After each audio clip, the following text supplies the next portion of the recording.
आमचे गोंय म्हणल्यार एक सोबीत सुंदर प्रदेश.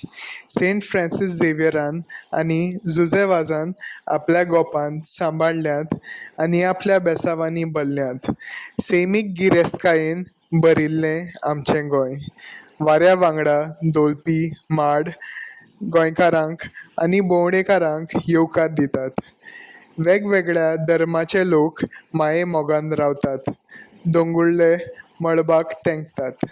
दर्यावेळेर येवपी ल्हारां आमकां काणयो सांगतात.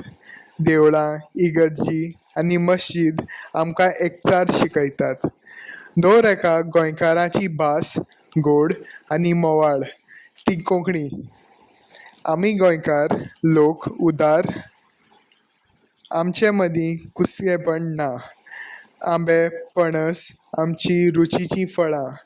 सांजे वेळार रेंदेर माडार सूर काडटा. शेतकामती शेत रोवन आमची पोटाची भूक मारता. गोंयचें दूदसागर हो घसघसो गोंयची सोबीतकाय वाडयता.